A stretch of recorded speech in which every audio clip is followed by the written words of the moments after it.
Es el sistema de pensiones que tenemos en el país. Estamos justamente con el autor, yo decía, Carlos Rivadeneira. Carlos, ¿cómo estás? Bienvenido. Gusto saludarte y gracias por acompañarnos en este programa en que vamos a revisar tu libro, que es un estudio de tesis doctoral, entiendo, en España, en Salamanca, ¿no? Hola Juan José, muchas gracias por la invitación. Sí. Sí, efectivamente es un resumen de la tesis doctoral que lo hice sobre el sistema privado de pensiones chileno. Claro. Investigación a la cual entré sin ningún prejuicio ni a favor ni en contra, y me fui dando cuenta, viendo literatura, tanto los defensores del sistema como los críticos, y estadísticas que mostraban un verdadero... Ahora, ¿cómo fundamentas, Carlos, perdona que te interrumpa, el título? Aquí se fabrican pobres de este estudio. Lo que pasa que... Porque es paradojal, es irónico tal vez, porque el objetivo justamente es todo lo contrario. Intenta que los viejos lo pasen bien con pensiones, pero no terminan por ser pensiones dignas que alcancen para vivir. Esa es tu lógica básica. Claro, bueno, el título se toma de un poco el juego con las palabras, con las letras de AFP, y se saca de la misma gente, las mismas marchas multitudinarias que han habido últimamente. Sí. Uno no es difícil encontrar el letrero donde dice aquí se fabrican pobres. Claro, ¿qué pasa?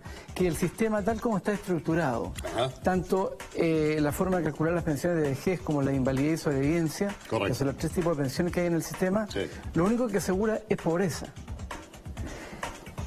Y lo explico por qué. Porque resulta que en materia de pensiones de vejez, que es el 70% de las pensiones, hay una única fuente de financiamiento, que es la cotización del trabajador. El ahorro individual. El ahorro individual. Está diseñado. Claro, que es la cotización del 10%, que tampoco se le puede exigir más. La pobre gente está todo endeudada con el sistema en general. Vamos a hablar de eso, porque finalmente lo que da cuenta de esta fábrica de pobres que tú dices que son los que están cotizando y jubilan en este sistema, lo que da cuenta de ellos es la famosa tasa de reemplazo, que el sistema pretendía establecerla en su inicio, en su diseño, en el 70%, sin embargo, tú la calculas en torno al 30% con suerte. Con suerte, 20, 25% con suerte, 30%. ¿Y por qué? Porque, por ejemplo, en términos simples... Tasa de reemplazo podríamos explicarla, que es el porcentaje del sueldo activo que recibe el jubilado cuando jubila. Claro, o sea, el porcentaje que representa su pensión respecto al último ingreso.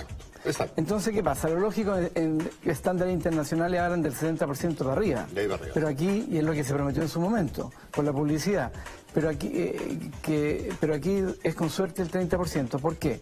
Porque se habla de interés compuesto, que sería la maravilla si es que nunca hubiera pérdida, pero normalmente hay, como el sistema es muy riesgoso. No es lineal, digamos, los mercados caen, suben y bajan. Claro, entonces estamos en la tómbola del mercado, hay pérdida y ganancia, por lo tanto uno podría hacer un cálculo simple, decir, si yo acumulo fondos durante 40 años de vida activa, imaginemos de los 25 a los 65 años, en razón del 10% de mis ingresos, no puedo pretender, porque hay interés, pero ya veremos que el interés es un mito, ese que el interés compuesto, no puedo pretender eso que acumulé en 40 años, gastarlo en el tiempo de sobrevida de pensión de los 65 a los 85, aunque hoy la persona vive más, tanto el hombre y más la mujer todavía hasta los 90, no puedo pretender gastarlo en razón de más del doble, porque es la mitad de tiempo, más del doble, o sea, más del 20%. Y esas son las pensiones, o sea, las cifras son elocuentes. Tú pones ahí un ejemplo que es bien bueno para graficar esto, es que si una persona fuera a su AFP hoy día a preguntar cuánta plata tengo que tener acumulada en mi fondo para obtener finalmente una pensión de vejez de 500.000 pesos, me van a decir en torno a los 100 millones de pesos. Exacto.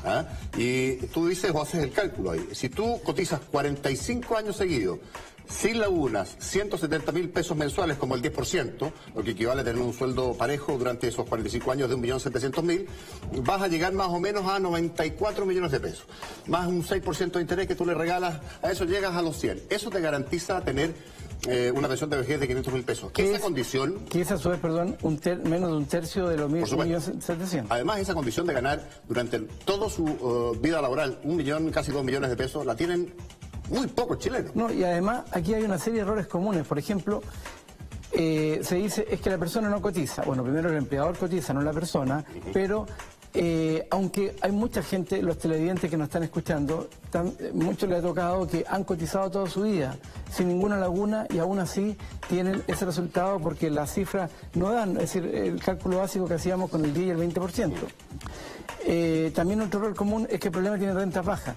Si una persona tuviera una renta de 300.000 pesos y tuviera una pensión de 210, sería el 70% de su renta, no habría problema.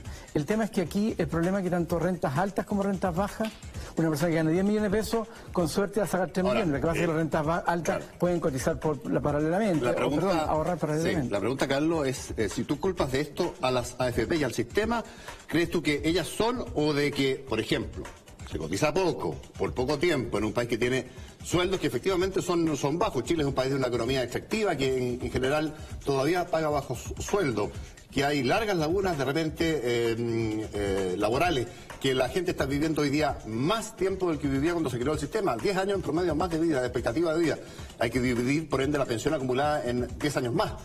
Entonces, ¿el sistema es el problema, las FP son el problema o es la característica del mercado laboral chileno? No, yo diría, bueno, por un lado, agradezco la pregunta, porque por otro lado, si las rentas fueran bajas y ese fuera el problema, bueno, entonces el sistema se tiene que adecuar a la realidad chilena, no al revés, no la realidad adecuada al sistema. Aquí resulta que el afiliado está al servicio del sistema y al servicio de la ganancia increíble de la FP y la compañía de seguro.